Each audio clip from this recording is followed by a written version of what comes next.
नमस्कार।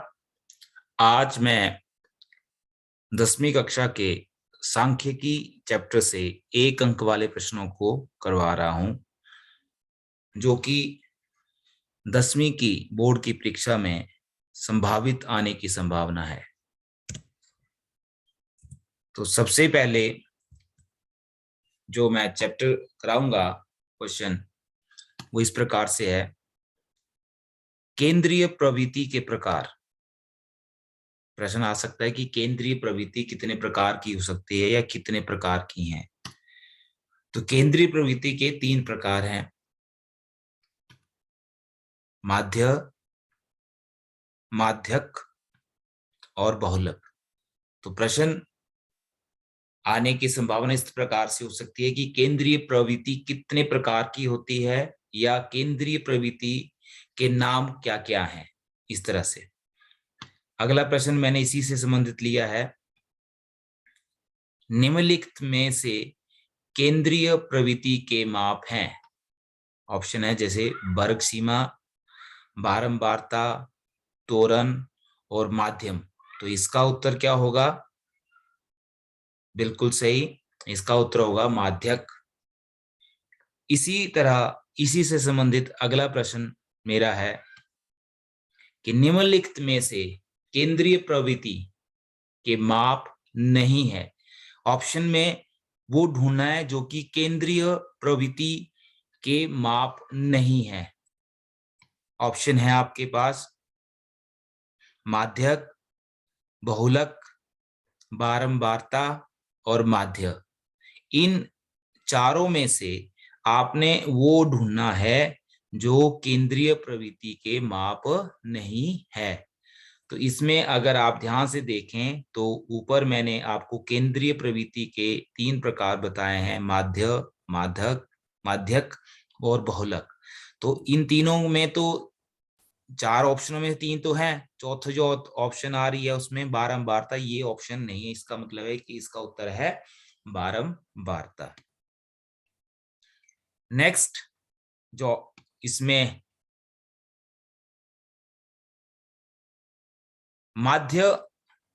माध्य का सूत्र क्या होता है? माध्य का सूत्र होता है सभी परीक्षणों के मानों का योग बटा परीक्षणों की संख्या। जैसे अगर एक प्रश्न आता है आपके पास कि प्रथम 5 विषम संख्याओं का माध्य ज्ञात कीजिए।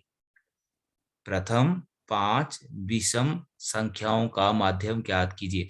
तो विषम संख्या क्या क्या होती हैं, ये सभी को ही पता है कि विषम संख्या किस प्रकार से होती हैं और क्या क्या होती हैं, ये सभी को ज्ञात है। विषम संख्या जैसे कि आपने अभी देखा भी इधर कि विषम संख्या मैंने लिख दी है। इसका उत्तर किस तरह से आएगा? इसको अगर मैं सॉल्व करूं तो आएगा 1 जमा 3 जमा 5 जमा 7 जमा 9 जमा, इन सभी को अगर जमा करेंगे तो 3 1 4, 5 4 9, 9 7 16, 16 और 9 25 बनता है। तो 25 बटा 5, तो ये ऑप्शन आ जाता है 5 आंसर। इस तरह से ये इसका आंसर कितना आ जाता है? 5। इसी तरह से अगर मैं प्रथम 5 सम संख्याओं का अगर आपसे पूछा जाए इसका माध्य क्या होगा, तो प्रथम 5 संख्याओं का माध्य भी इसी प्रकार से करना है आपने।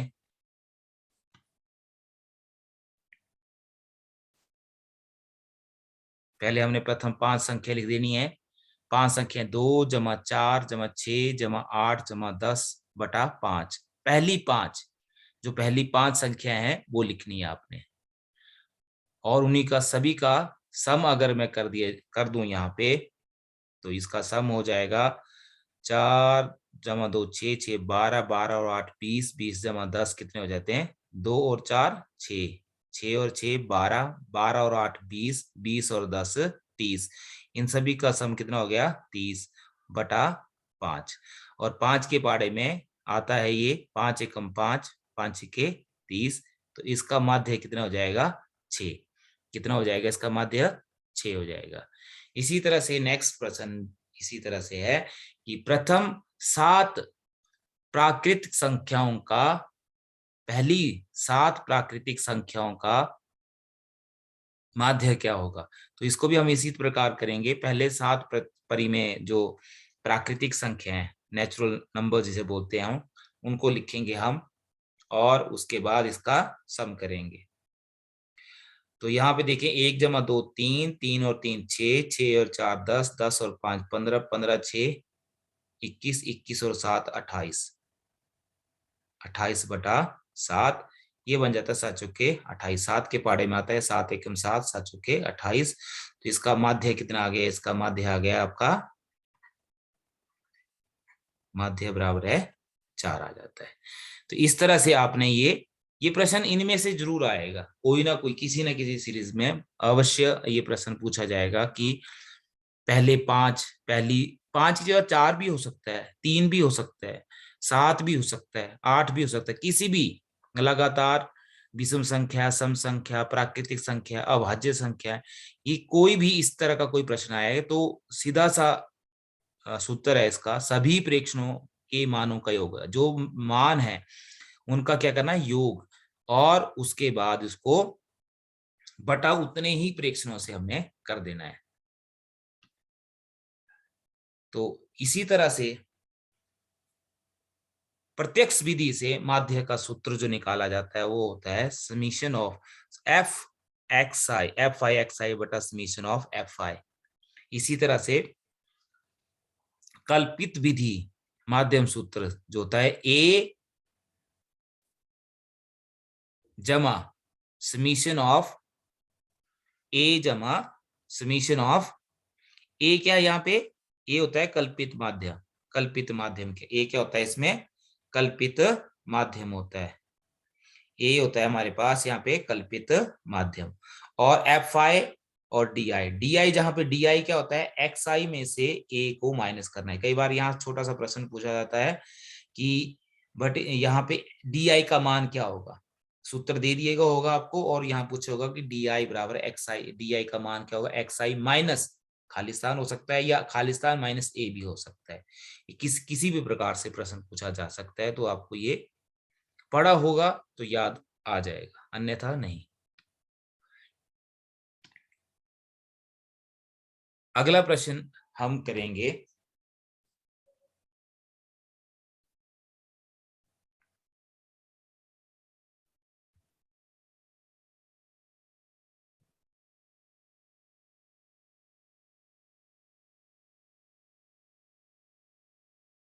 अगला प्रश्न इसी प्रकार का है, यदि 2,x,4,3,6 का माध्य 4 हो, 4 दे रखा, माध्य 4 दे रखा है, तो x का मान ज्ञात करना है इसमें हमने। तो माध्य का फार्मूला आपको पता होता है, माध्य होता है 2 जमा x, सभी प्रेक्षणों का योग, जितने प्रेक्षण है उन सभी का करना हमने योग करना है हमने। तो योग आ जाएगा आपका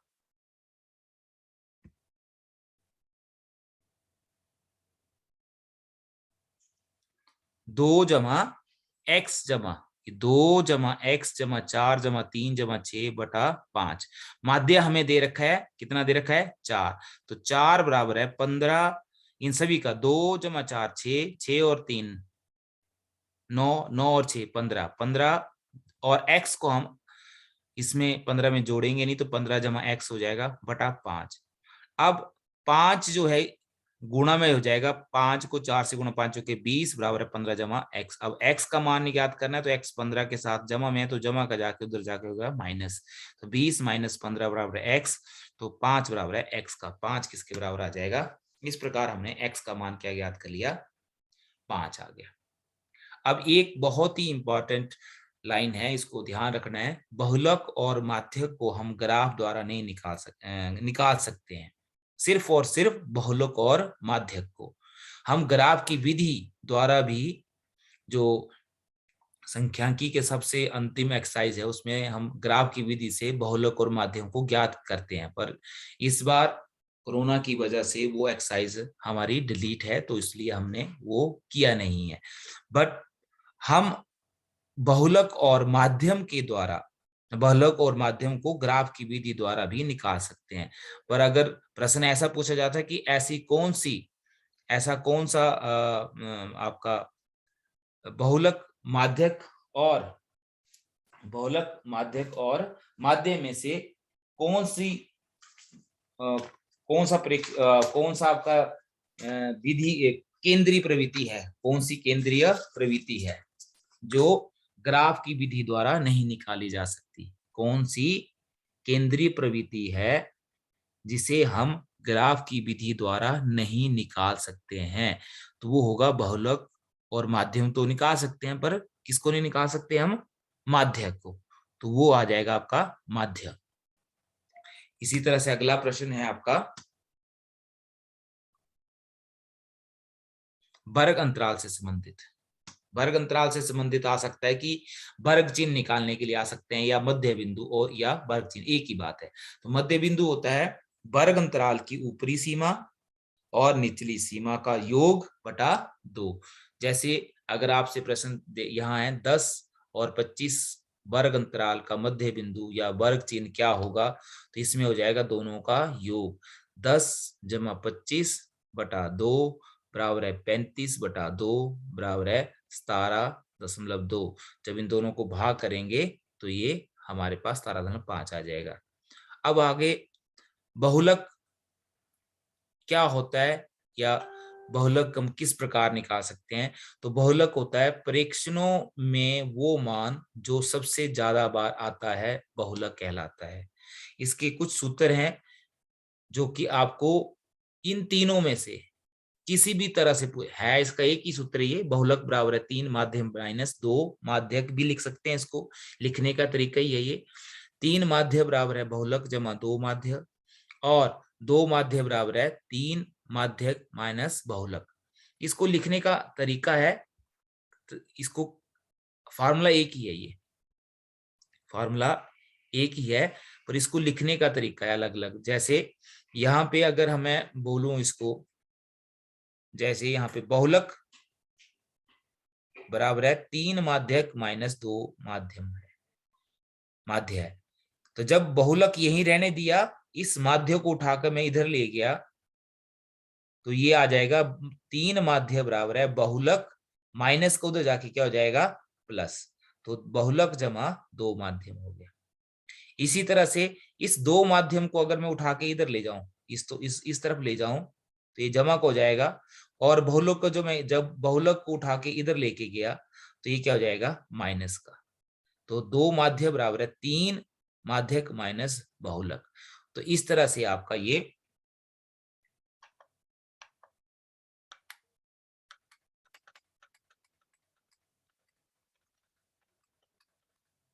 फॉर्मूले हैं, सूत्र हैं बहुलक के, जो कि आपको प्रश्न पूछे जा सकते हैं पेपर में। अब प्रश्न आता है, जैसे यहाँ आपको प्रेक्षण दे रखे हैं 2 3 0 3 4 2,3 5 6 3 का बहुलक ज्ञात कीजिए। तो बहुलक क्या बताएगा, जो सबसे ज्यादा बार आ रहा है। इसमें अगर आप देखेंगे तो सबसे ज्यादा बार क्या आ रहा है, 3 संख्या जो सबसे ज्यादा बार आ रही है, तो 3 हमारा क्या हो गया, बहुलक। अब आ रहा है माध्यक।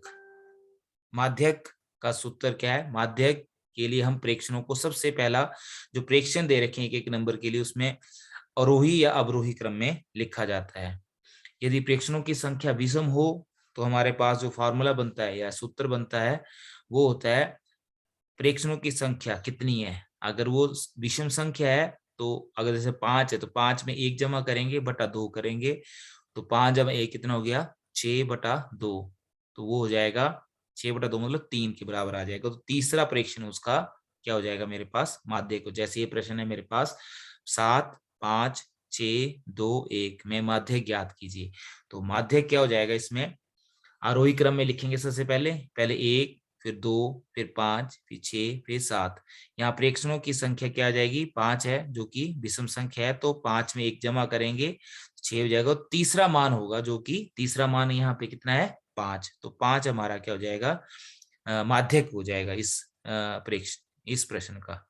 इसी तरह से अगर प्रेक्षणों की संख्या सम हो, तो सम संख्या को 2 से भाग करेंगे, वो वाला प्रेक्षण, और उसमें एक अगला, मतलब अगर मान लो 6 संख्याएं दे रखी हैं आपको, 6 प्रेक्षण दे रखे हैं, तो 6/2 मतलब 3, तीसरा और चौथा।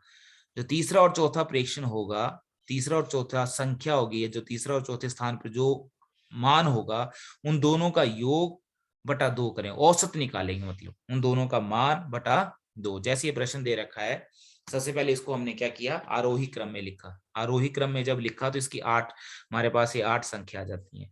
ठीक है, 8 संख्या है तो मतलब 8/2, 1 2 3 4 5 6 7 8, 8 है ये। तो 8वां मतलब कि 8/2 मतलब चौथा। चौथा परीक्षण क्या हो जाएगा, 1 2 3 4। चौथा परीक्षण में 3 है और 4 है। चौथे परीक्षण में क्या है मेरे पास, 3 और 4 है। अगर इसको ध्यान से देखेंगे तो चौथा परीक्षण में मेरे पास क्या है, यहाँ पे देखो, ये 1 2 3 चौथा, क्योंकि 8/2 और 8/2 जमा 1 में स्थान पे जो होगा, उन दोनों का बटा 2 करेंगे। अब तो 8, 8वें स्थान मतलब चौथा, 4 बटा, ये आ गया ना, 2 चौके 8, यहां से 2 चौके 8, मतलब चौथा और पांचवा प्रेक्षण। चौथा प्रेक्षण क्या है, 1 2 3, 3 है, और पांचवा प्रेक्षण क्या है, 4 है।